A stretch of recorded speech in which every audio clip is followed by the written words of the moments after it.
the recording just started. So we'll start by going over first the trip lead. So um, there are three of us who are all Candles board members, and we're sort of taking the lead on planning and executing the trip. We have a picture on this slide from last year's trip. So last year we had a survivor named Ida come with us to Poland, and this is the three of us who are the trip leads in Poland last summer with Ida. Um, I'll let Brielle and Katie kind of introduce themselves, and I'll introduce um, myself. So, Brielle, you want to introduce yourself? Sure. My name's Brielle. I am currently serving on the board of directors for Candles as the vice president for organizational development. I've been with and around Candles for about 10 years after I took my first trip to Poland during the 75th anniversary of the liberation and kind of caught the bug. And now I am really grateful for the opportunity to give back to an organization that gave me so much and sort of sit on this side of the screen and help to coordinate these trips alongside two incredible women and Troy. But I guess I will pass it over to Katie now. Hi, I'm Katie Prangy, and I too serve on the board. I am secretary. I will be moving into the treasurer position. I've been involved with Candle since 2017 when I got a scholarship to go to Poland, and actually that's where I met Brielle, and we have been friends ever since. And like Brielle, I caught the bug in terms of this museum in particular and the everything that this museum represents. And I have loved being part of the museum and carrying its mission forward and hope to do so for as long as I can. Megan? My name is Megan Wallace. I'm currently the president of the board of directors. I first became aware of candles when I was a college student in Terre Haute in 2001. And then I became an English teacher and I would take students to the museum on field trips. I taught Eva story, and then I went on a trip to Poland. I went again the next year. Then I ended up on the board, and now here I am. So this might be, I don't want to scare you guys away, but this could be a dangerous path you're starting on because all three of us on this call got started by signing up for a trip, really. So, and that brought us here. We don't have Troy, a picture of Troy up here, but Troy Fears, our executive director, is on the call, so I'd like him to introduce himself as well. Sure. Hi, guys. I'm Troy Fears. I am the executive director at Candles. I've been there 3.5 years now, and I've been on three or four trips now. And you're going to be in great hands with these three lovely ladies. They're very qualified to lead a trip. Obviously, you probably know we are excited about this year's trip because it's kind of new for us as far as visiting some new cities, which they're going to be talking about that here today. But if you need anything from Candles per se, obviously feel free to reach out to me. I'm here in Terre Haute, Indiana, and we can help from our end. But hopefully, most of the questions you have, you'll get answered today. But any future questions, obviously, these three should be capable of doing it, but also we can help at Candles as well. So feel free to reach out. Thanks, Troy. So the next thing we wanted to do was just kind of talk a little bit about candles, so that you guys had background. Awesome. Thank you. I'm just going to give like a 10,000-foot view of Candles. I hope that, when you take this trip with us, you will learn more and more about the mission and the work that we do, and then sort of see firsthand while on the trip what that looks like. But just taking a step back, Candles was founded in 1995 by Eva Moses Core in honor of her twin sister Miriam. They both survived Auschwitz together, lost the majority of their family, including all of their immediate family members. And then Miriam ended up living on into the 1980s when she unfortunately then passed due to complications likely driven by the experiments that she underwent in Auschwitz. And so part of Eva living her what she says, to carry on others' legacies. She created candles in hopes that they could then help find more information about maybe what they were subjected to at the camp while they were prisoners, and maybe hope to help other twins and then locate twins and tell those stories. It has obviously then since grown into a full-fledged museum located in Terre Haute.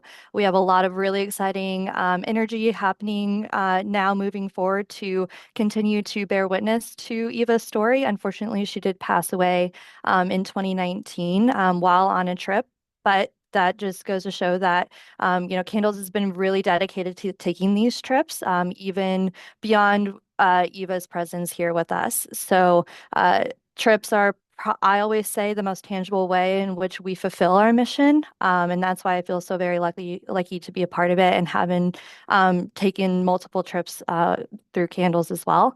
I believe these numbers need to be updated, but since 2005, we've held many group tours, one almost every single year. COVID put a disruption to that, sometimes twice a year, including this year and last year.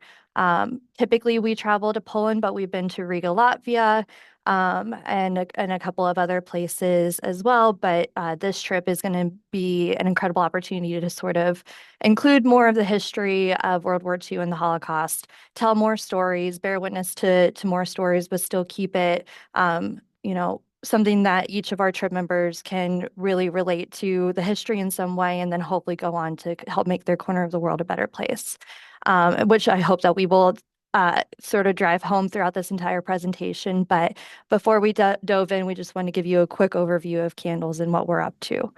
So I believe next on the agenda, I'll pass it over to Katie. Katie, who is muted. I knew that. I will be talking about some of the specifics about this year's summer trip to Europe. We are not only going to learn about the history of Eva Kor and take her footsteps through Auschwitz, we're also going to be able to walk through the home that Anne Frank lived in Amsterdam, and learn more about her story. And while we're there, while we're in Amsterdam, we're also going to be able to learn the story of Ernst Kahn, the first Jew who was murdered in, I want to say 1942, I think it was, to be murdered in Amsterdam by the Nazis. And so we will watch that film and take that trip. If we want to move to the next slide. To go, the trip is $5,000, and that includes airfare and everything. And the next slide we'll talk about that. But if you want to make your own flight arrangements, the land-only portion is $3,250, and to upgrade to a single room is $630. We will depart Chicago. I think our flight leaves at like 4 o'clock in the afternoon on June 21st and arrive in Krakow on June 22nd. And very early in the morning on July 3rd, we will depart Krakow to travel back to Chicago. And I think we get into Chicago about 2 o'clock that afternoon on July 3rd. Small correction, we will get to Amsterdam June 22nd. Oh, I am so sorry. Sorry, I'm so used to that's, you are correct. We will get to Amsterdam on June 22nd. And then, like I said, we will depart from Krakow on July 3rd and arrive back to Chicago that same day.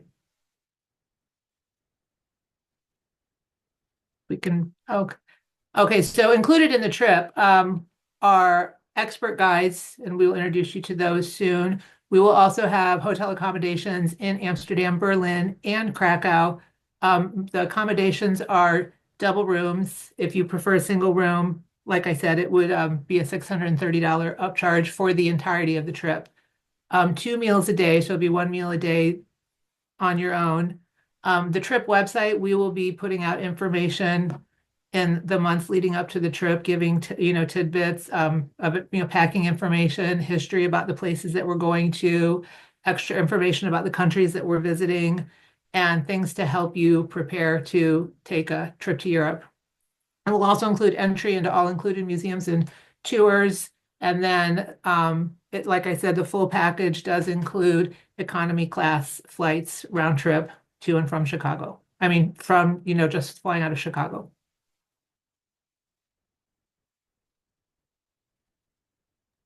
Wait. You are muted. Just a high level look at where we will be in different cities. Oh, we've got somebody in the waiting room. Um, so looking at the trip, we will start in Amsterdam on the 22nd. We will stay in Amsterdam till the 24th. Um, the Berlin portion of the trip is listed as the 24th to the 28th, but we'll leave Amsterdam and go to Bergen-Belsen, and we will stay in Bergen. So one night between Amsterdam and Berlin, we will stay in a separate city so that we can visit Bergen-Belsen between Amsterdam and Berlin. We'll be in Berlin till the 28th, and then we will leave Berlin on the 28th and go to Poland and arrive in Krakow.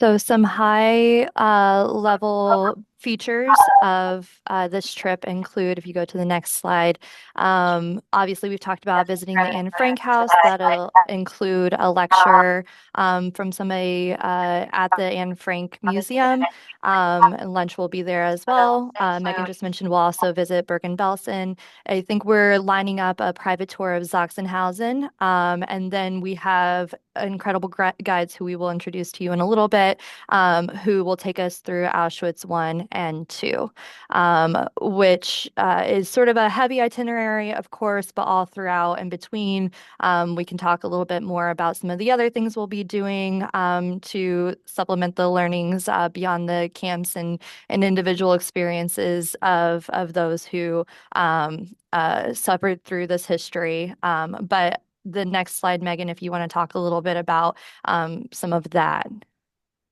Oh, go back one. Yep. There you go. All right. So some of the main features of what we're going to do, Katie mentioned the Ice Cream Man a little bit. This is a film that Candles has a very small connection with. So we were one of the sponsors for the film. Our board member, Alex Core, is an extra in the film. That's Eva's son, and he will be on the trip with us as well. So we will watch The Ice Cream Man. We believe that we have it set up so that the director of the film, who lives in Amsterdam now, who will move back to the United States next fall, but will still be in Amsterdam while we are there, we should be able to arrange a time for him to meet with the group and kind of, when we watch the film, do a question and answer. We're going to look at the rise of Nazism in Berlin, and, history throughout. So we'll visit, there's a picture in the top corner there of us last year at the orphanage that Eva and Miriam were at after they left Auschwitz. So after Auschwitz was liberated, before they went back to Romania, they were in a Polish orphanage. And it was only probably about 5 years ago that we were able to pinpoint which orphanage they were in. And now on the trips, we go back to that orphanage and do a service project with the kids, take gifts, and try to give back to that particular location as well. So now we've gone over the highlights and sort of framed the trip a little bit. This is more of a breakdown. This is still subject to change. We're working very closely with our main contact over in Europe to refine the exact details of the trip, but you can sort of get an idea here. As you can see, every single day is very, very busy. These are three cities that you could individually spend a week at each one and not feel like you sort of got everything, but we have intentionally created an itinerary that sort of builds on the history as we go throughout Europe. Obviously, we can't do solely chronologically. That would be an amazing trip, and maybe we can do that in the future. But we will talk a little bit about each unique city, the Jewish experience in those cities, the history surrounding the city beyond just World War II, and then sort of include those highlights that we talked about. Obviously, we said, we land on June 21st or June 22nd. That's because of the time change. We will leave on June 21st. June 22nd, I knew the lights were going to go off. June 22nd is going to be a very busy day, so we sort of hit the ground running. That is by design. We try to beat jet lag a little bit. If we allowed everybody to sort of go to the hotel and sleep, they're going to be groggy for the next 3 or 4 days. So we try to include a bit of walking, kind of getting to know the city that you're in, and start building the history into the trips. So that'll include the Jewish Resistance Museum in Amsterdam, the a synagogue, and a couple of other museums. Talk about Anne Frank Museum, the Ice Cream Man. And then, as Megan mentioned, we'll then leave Amsterdam to head over to Bergen and do a tour of Bergen-Belsen. There's not a ton there, and so it won't take too terribly long, but we will be on a bus that day. And I guess we should have mentioned that included in the price is the bus and the guide, Agnes, who will be with us the entire time. And we can talk about her in just a little bit as well. But then after Bergen-Belsen, we will then begin our journey over to Berlin and hit Sachsenhausen on the way in, and then stay just outside of Berlin in a town called Potsdam, which is still accessible by both the metro lines and taxis. So if people feel so inclined to go have dinner in Berlin, it is still accessible on your own there. And we will be sure to provide which days dinner will be included versus lunch and breakfast and all that stuff for trip participants. We'll learn about Berlin. I'm really excited about this part of it. There's tons to learn about the rise of Nazism, just looking at Berlin in particular. That will help then feed into how, Poland became the next country after that, and kind of frame the rest of the tour moving forward. Krakow, this will be some of the shortest time that we've actually spent in Poland. So we are still refining again what days we will be exactly where in Poland, or where we will be exactly when in Poland, but that'll include the orphanage visit that Megan talked about. It'll include a city tour of Krakow, Jewish ghetto tour, some really interesting museums, as well as the Eagle Pharmacy, which may not seem like a lot when you look at it, but I promise is really a huge highlight. And then obviously we will head into Auschwitz, sort of break those up a little bit. We'll talk a little bit more about in the evenings what kind of conversations we have about the tours. And then we include a free day there towards the end so that people can, wrap up shopping, enjoy being in Europe for one last day, grab lunch with folks that you really bonded with, and then we will depart at about 4 o'clock in the morning on July 3rd. So we have a debate about whether it's best to pull an all-nighter that night or go straight to sleep when you get back. But this is a very active and involved trip throughout. So if you have questions about mobility or sort of what to expect on a day-to-day basis, we're happy to talk about that. This trip also does include quite a bit of time on the bus in between cities as well. So please write down any questions you have about that, and we'll address those more in the Q&A section. Effective communication to the tutoring session. So, in other words, why do we spend so much time talking about communication? Okay, so we've talked about our guides kind of throughout just a little and mentioned them. And there are three people who really spend the most time with us. Agnes, who is pictured with Ida on the left, is the guide who will be with us on the whole trip this year. And she has, my goodness, the museum has been with Agnes for quite a few years. So we know Agnes and Agnieszka and Simon fairly well, but Agnes will be with us throughout the entire trip. And she will be traveling with us and staying at the hotels with us. And she is a veritable font of information. She will be able to answer any questions you have about Europe or Holocaust history or World War II history. She's a phenomenal person, and she is with Ida in this picture, like I said, and it was very entertaining this summer to listen to the two of them because Ida got to speak in her native Polish, and so she and Agnes got along very, very well. In the other picture, we have Agnieszka and Simon, and in the middle is Alex Kaur, whom I think Megan mentioned before. Alex is the son of Eva and Mickey Kaur, and like we said earlier, he will be attending the trip with us, and he plays an integral role, especially in Auschwitz, helping to tell his mom's story. And with us being there for 2 days, we get some awesome guides who really delve into the history of Auschwitz and can answer any question that anybody has about the camp, about Poland, about Polish history, um, just veritable fonts of information. And that's Agnieszka and Simon. And I don't know how long they've been with the Auschwitz Museum, but they've been with the museum for many years, and they've done our tours for many years as well. So they are very familiar with Candles Museum and our story, and they are very good at incorporating, information about Eva's story in particular in with the history of the camp itself. So, and like I said, we've worked with these guides for many years, so we are very, very comfortable with them and very protective of them too as well. We can move on to the next one.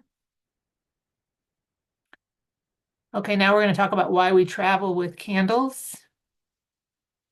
I can't remember who has that one. Oh, all right. So we travel with candles. So last year was the first year that the three of us led the trip, and we took 15 students from Montana. We have students coming from Montana this year as well as adults from all over the United States. And one of the students, this is just, talking about why he traveled with candles. This was one of the best experiences of my life. It invoked emotions that was not expecting, and it was eye-opening. I would give anything to go back and repeat this trip. I hope more will be able to go and experience these sites and the wonderful people that you meet on the way. And that is Isaac there with Alex. I can't remember what building we are in. I don't know which one it is, but they are all pointing to a picture of Eva as a child. Doing, it's on a liberation photo, excuse me. So the students who went on the trip were fabulous and came back with such kind of a changed view on the world. And it was amazing to watch them grow and reflect on everything that they learned and everything that they saw and take it all in and talk about it and write about it and share with it. And that's one thing that we do almost every day is after hard days, especially like at Auschwitz, and I'm sure at Bergen-Belsen and Sachsenhausen, and learning about the Nazi rise to power, we will have discussions after most days, and it's just a time to unpack what you've learned, try to piece it all together, try to figure out how to work some of that just into your life and into the knowledge that you have. We are going to also be incorporating, especially for the students, kind of mini lessons from each day and adding to the history of the places that we're going to, because we're going to so many different places, and I'm sure that people know a lot about Anne Frank, and people generally learn a lot about Eva Kor before we go. But some of the other places there might not have, all of the history. So we're going to be developing some lessons just to give them that added bit of knowledge before we enter into some of these historical sites so that we go in there knowing what we're going to see and being able to understand it much more. And one of the benefits and just a wonderful thing to see, especially this past summer, was students and others traveling together and meeting each other and interacting and learning from each other. And I just really like the camaraderie between, groups of upper class high school students, college freshmen and whatnot, intermingling with other adults and just getting to know each other. It was really neat to see, and I really enjoyed watching that and being part of that as well. If I can just add, one more thing to this thought. So when we're talking about why travel with candles, why take this specific trip with candles, maybe you're exploring going to Europe on your own or with another group. But I just want to emphasize that one thing that I think really sets candles apart from other organizations is that we hope that people walk away from these experiences feeling hopeful about what they can do to make their corner of the world a better place. When I traveled for the first time with candles, I was a high schooler. I didn't go with a specific high school group, but I was wrestling with the big emotions that you feel. And I later learned that that's not just unique to high schoolers. When I went again as a college student, I felt those big emotions as well. And when I went back last year as a trip lead, again, I wrestled with a different set of emotions. And so obviously this is a very heavy, it can be a very heavy trip. The sites are certainly something that I hope people walk away feeling impacted by, but the way that Candles is able to frame it as motivation to then make an impact on the world around you in a positive way, I think adds a different level of framing and intentionality behind the way that we run these trips that I think really is worth considering for when you're thinking about where you might want to travel to next and who might be a good fit for you.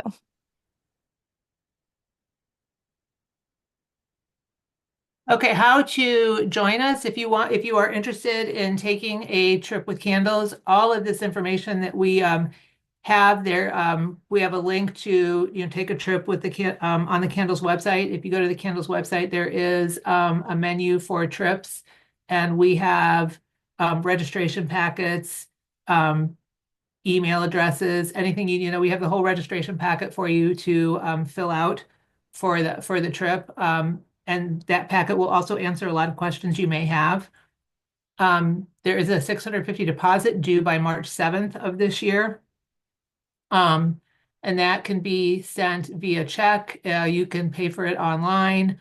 And there are different options. And if you go through the registration, it gives you all of the options at the bottom. We did put down information about a passport. You need to make sure that if you have a passport, it needs to be valid for at least 6 months beyond the date you intend to return. And we are returning July 3rd, 2025, so it needs to be valid for 6 months beyond that date. Travel information is changing all of the time, and there is a Europe an authorization system. It's not in place yet, but it is supposed to be in place at some point this year. So there is a link to keeping up with that, and that is a piece of information that we will be providing you with in the newsletter because we are keeping a close eye on that, on when those travel regulations come into play. Like I said, they are not they're not in place yet, but there are some new travel regulations for European travel that are coming into place sometime this year. If you have any questions, you can either email Megan at candlesholocaustmuseum.org. You can just go on the Candles and Holocaust Museum Education Center website. There's a frequently asked questions section. Like I said, the registration packet is on there as well, and that has a lot of answers that to questions you might have. You can also directly call the museum and get Troy, and the number is down there right there, 812-234-7881. And he or somebody else at the museum will be more than happy to answer any questions that you might have.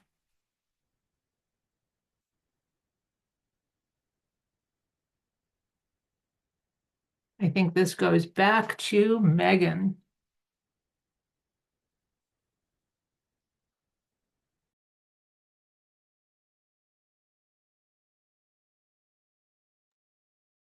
I don't think we can hear you, Megan. But we would love to answer any questions that you may have right now here in this room. As Katie said, there are other resources as well, including our FAQ online. So if you have to dip, check out that resource, but also please utilize our contact information to get a hold of us should something not be answered now or something comes up later. But if you do have a question, please either use the raise hand function and ask it directly, drop it in the chat, and we'll get to it. But I believe the first question is while in Amsterdam, would we have downtime for me to visit the 10 Bloom House? So if you go back to the itinerary, which is slide 12, it looks like, this is not a super detailed slide, but in this, we try to build in a little bit of downtime at every city. Unfortunately, Amsterdam, we don't have a ton of time sort of built in and around just because there's so much that we want to fit in, and we have to work with the timing that the guides are also available. However, most of our tours end at 5, and I believe a lot of museums extend their hours to 7 in the summer. So you may check out the timing to see if immediately following the completion of our daily tours, there might be time to do so. But that's also something that should you register and want to look into a little bit closer, we're happy to help you finalize the timing on anything that may be of interest to you. So long as you make the bus on time, we're happy that you're enjoying your time in the cities as well. I hope that answered your question. If not, feel free to raise your hand. But Adam, it looks like you have a question. Yeah, thanks so much for all this information to begin. And it's, yeah, I guess, kind of a similar question, but about Krakow. On the city tour and site visits, would that include the Plaschow site and the Oskar Schindler factory? It does include the Plaschow site. We actually do not include the Schindler Well, factory in our timeline, and I can give you a little information as to why. mhm. This is obviously something that a ton of people are very interested in going to. It's sort of what they know about Krakow and the history right off the bat. But the museum actually focuses more on Poland. It's the Polish Poland. occupation, yeah. Exactly, the Polish occupation. And Or we the sort German of, occupation of Poland, pardon. exactly, yes. Yeah. And so we sort of cover that in a lot of other aspects of the travel. That being said, I believe it is open on the free day that we have available. And if you need help coordinating tickets or times, again, and you do register, of course, we can help you finalize that. And it is sort of not super easily accessible by the city center, which is where we spend most of our time in Krakow. So logistically, it can be a little challenging to get out there, and if you are taking more than a few people. So I don't know, Megan or Katie, if you want to add anything to either of those. Yeah, Adam, I would say that the first time I went to Poland, I did not go to Schindler's Museum. And when I got back, I kept thinking, like, oh, I missed Schindler's Museum. And Hmm. that was like this huge regret that I had. Yeah. So when I went back the second time, I went. And to be honest, I regretted spending the time I had in Poland at Oh, Schindler's I've Museum. I've been there. I actually took Yeah. the trip with Candles in Okay. 2015 and went on the free day. Okay. But I know, like, I'll be bringing Yeah. students this time, and it's, just to kind of give them. So we watched the film in class, and so there's I'm just look, maybe it could be something we do on the free day. Right. Well, if you haven't been since 2015, I will say that Schindler Museum has changed significantly since then. Now it is timed entry. So last year we included it Wow. in our itinerary, and we had, like 30 people trying to get in, and they couldn't get in at the same time. You had like Mhm. 10-minute windows.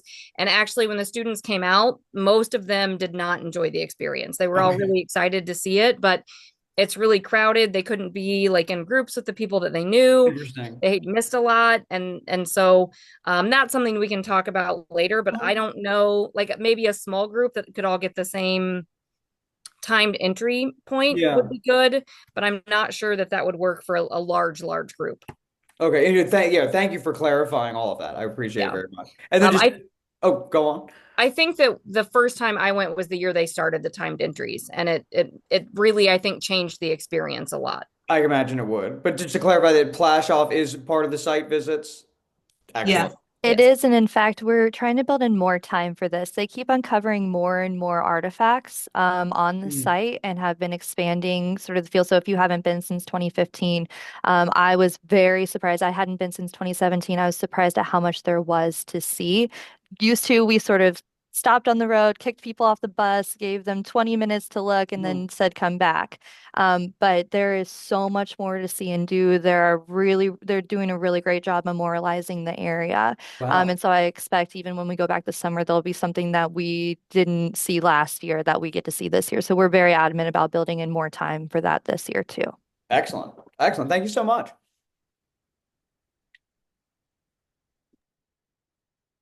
There was a question about insurance, and I know that in the registration packet, I did put links to different insurance that Kendall's travel agent indicated that she had used before. So there are links, to insure your trip.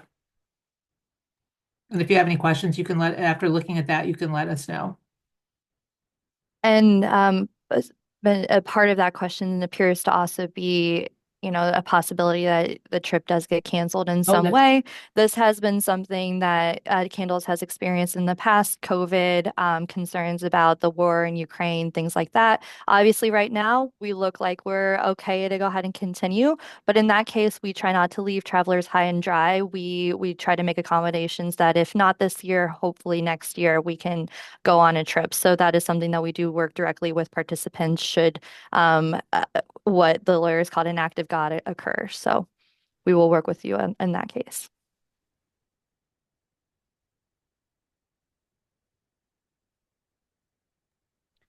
Looks like there's a question about is the full cost due on March 7th or just the deposit? I don't have the information directly in front of me, but I believe that just the deposit is due on March 7th. And then I don't have the date in which the full amount is due in front of me.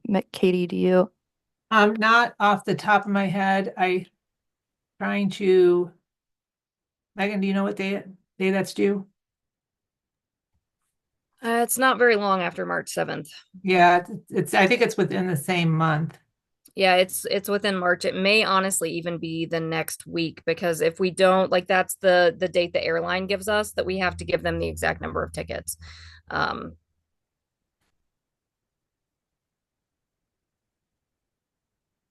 But we can also follow up with anybody who wants the answer to that directly following this as well.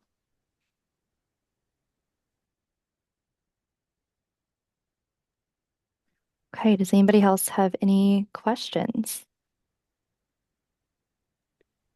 I guess, Adam, yeah, our one star more. student. A terribly uninteresting question, but as far as I'll be bringing 8 teenagers with me, and I have a question about laundry service along the way. Will that be like available at the hotels? Yeah, so I don't know about the hotels directly, but on our trip website that we put together, that's sort of our newsletter, we try to include nearby locations or if it is included at the hotels. We also have some advice about bringing quick dry clothes and ways that you can pack Mhm. light, especially since we'll be coming off and on buses. But especially when we stay in Krakow, there is a very the rates are very friendly and there's a very good service nearby should folks need to wash clothes. So we will include that in the trip website as well. Awesome, thank you. yeah, we've sent out a message to the trip planners. Usually we're in one city most of the time, so we ask them for advice on recommendations in each city about whether laundry would be available. So when we get back from them, we can share it. While we're talking about clothing, we also include notes about attire. So we do go to a cathedral typically. We do go to other religious institutions, and the camps themselves have their own considerations for clothing. So we include all of that in the information that we share out as well, so that while folks are packing, they can be mindful of what we expect from participants in those spaces. Summer always, it's really, really hot in Europe. It's increasingly getting hotter in Europe every year. And so a lot of it just bring something to cover your shoulders when we go inside. Don't wear super, super shorts, things like that. So we do include that guidance, keeping in mind the fact that we are typically also bringing teenagers on these groups. I think we actually also put together like not I we don't put them together, but we have like videos, because the dress codes in Europe are a little bit different than for travelers than they are here. And also just so that we don't necessarily look like tourists so much, because, but they do have, to Brielle's point, they do have different dress codes. And so give a lot of advice on how to properly attire yourself. Yeah, and we'll include packing advice as well. This trip in particular, it's going to be really important to pack as light as Oh, possible because yes. we'll be moving from city to city, and you don't want to lug giant suitcases to and from the bus every time we stop. So, A couple of frequent questions that I haven't seen, but I just sort of want to bring up. Candles does include in the trip cost tips for our wonderful guides and our bus drivers, but it is always encouraged that if you feel as though you received good service, that you include maybe a budget to tip some of your favorite guides or bus drivers or things like that. They always appreciate it. And like we said, we've been working with these guides for a very, very long time. We also typically include tips for dinners and things like that. And we include guidance on, what is the expected tip ship them out in Europe, and it sort of varies by country as well. So all of that's included. And then another question we typically get is about mobility, shoes, brakes, things like that. I always say that Candles does our best to accommodate, breaks and making sure that you get in the shade and that you have plenty of water. And we do think a lot about that, but I don't want to diminish the fact that there is a lot of walking, and especially at Auschwitz and some of these camps, there are not tons of trees. There's not often benches for yards and yards and yards. So should you need to bring a wheelchair or a walker or something like that, we can also give you a little bit more information about what that physically looks like at each place. And Megan, I see you came off mute, indicating maybe you have another thought for that. Yeah, I was just going to add in that the ADA requirements, the accessibility Oh, yeah. rules in Europe are very different than the United States. So I'm in a group on Facebook that's like just Auschwitz visitors. That's a generic group, which will also give you some ideas of other groups that you might want to join and look at and other resources. But consistently in that group, I see like I've arrived for an Auschwitz tour. I have a walker. I can't get in all the exhibits. And there's really nothing we can do about the accessibility standards in Europe while we're there. So that I think is sometimes a little bit jarring for Americans because America does a really good job of making sure places are accessible. And to move away from that a little bit, another question people often come up with is currency and bringing money with you. So they have, for sure in Poland, and I'm sure in Amsterdam and Berlin, there are places to change your currency like as soon as you get to the hotel. I've never worried about changing out my currency before I left. I just changed it as soon as I got to Poland. I also use my credit cards there whenever I can. And then obviously just let the credit card company know that I am traveling to Europe. But currency generally isn't a problem, and we will know beforehand where we can change currency in Amsterdam and in Berlin. That's a really good point. It's actually an unfavorable currency rate to get currency out before you travel to Europe. So we always advise waiting until you get to Europe. And oftentimes we actually advise if you want to get a little bit out at the airport, if you have time, that's a great place. But sometimes you get really favorable rates in the cities themselves as well. And so our guide also has a really good understanding of where are reputable places to exchange as well. And to Katie's point, credit cards are actually way more accepted in Europe now than they ever have been before. Very oftentimes it's tap to pay. They don't take your card, like don't physically take your card to go run it somewhere else. And the best ones are Visa. Increasingly there are more places for Amex, but a lot of people have problems with Amex. Discover is oftentimes fairly good as well. And I'm sure I'm missing others, but this is all information we include in the trip packet. And while we're talking about currency, I know we're kind of running up here on time, about 10, 12 minutes. We'll wrap this up, but you may be wondering how much to budget in addition to the base cost of the trip.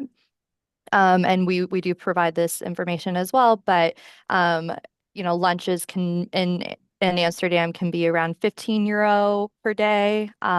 Lunches and dinners, obviously, you can do anything from just like a food stand somewhere and grab a shawarma somewhere, or you can go to a sit down and probably pay as much as you would in a larger city here in the US, especially in Amsterdam. It's a little bit more expensive there.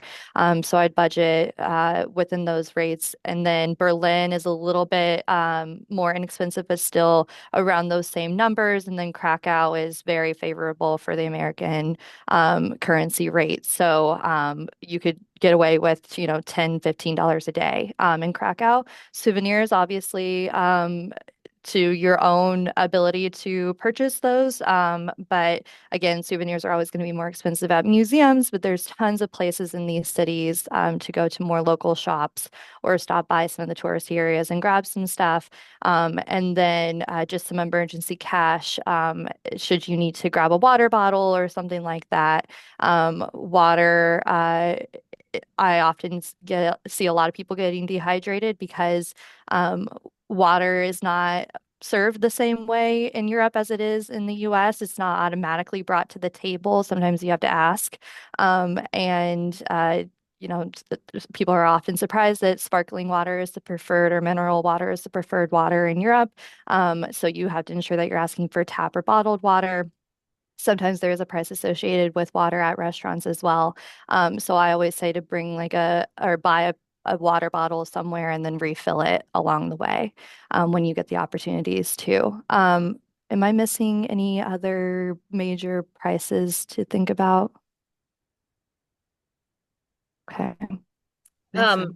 Now might be a good time to put Amy on the spot. So Amy is a Candles employee that joined the trip. She's been on a lot of trips with Candles. We'll let Amy introduce herself, and then if she's got anything to add, she's also a wealth of knowledge. Sure. Yeah. Hi, I'm Amy Grove. I do community engagement for Candles. I live in Indy, so I work remotely. I do Evo quite well, as we all did, Megan and Katie and Brielle. Uh, I just got back from our winter trip to Krakow. It was actually not that cold, which was great. But I know in the summer it can be quite warm for sure. But I have never been to Amsterdam and I've never been to Berlin either. So I am hopeful that I will be able to join the trip. I'm wanting to definitely. So if so, then I will be with all of you. But you can feel free to ask me questions as well. Although Katie, Megan, and Brielle know everything also. Yeah. Hi, everyone. I don't know about everything. I don't know everything.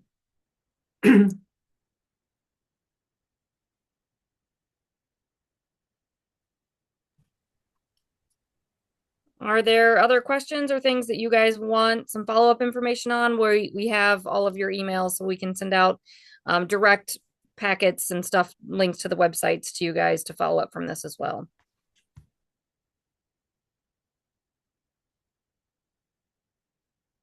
Adam, where are you from?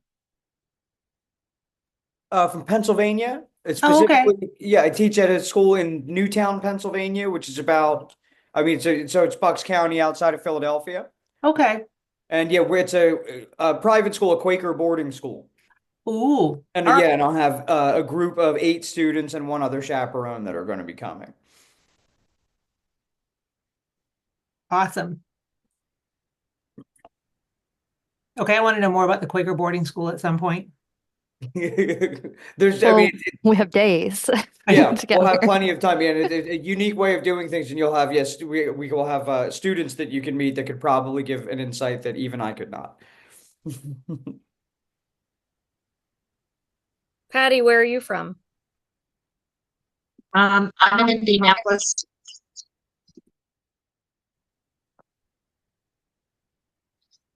Tori, where are you from? I'm from Peoria, Illinois. Um, We are not far from each other. where did you say you're from again? I live outside Highland. I work in, Okay. yeah, I work in I work not I work like 40 minutes from Springfield. Okay, yeah. I'm so heartbroken I can't go on this trip this time because it's literally my dream itinerary. But I can't do it right now, but hoping next Well, year there's another one. So well, there will be another trip and we hope to see you on one. so I definitely want to go. So We have had a lot of interest on social media about will you be running this particular trip again? I just always say, we have several different trips that we've run, and this is, our first time doing this one, and hopefully we will do it again. But I cannot yes, give an answer to that to anyone officially yet. I totally understand that. I saw your So comment before. Yes. So, Adam, it will be increasingly helpful for your students to provide us with some really good feedback about the trip to see, what worked and what we can improve on in the future. I can confirm that they're excellent writers. So, I mean, like give them forms to fill out and they will write generously and at considerable length, all 8 of them. this is true of. Sounds like A students. Yeah, they're great. And I had them. I'm an English teacher, so I Me can too. attest to their writing skill. I used to be an English teacher, so Oh, that okay. among other subjects, I also taught Spanish and massage therapy, so Okay. a little bit A of everything. recovering English teacher, we would say. Yes. I Yeah. am also a recovering English teacher, and so is Troy. So, My condolences to you all. Yeah, I am recovering as well. so this trip should be grammatically pretty sound, I would say. Yeah, I would imagine so.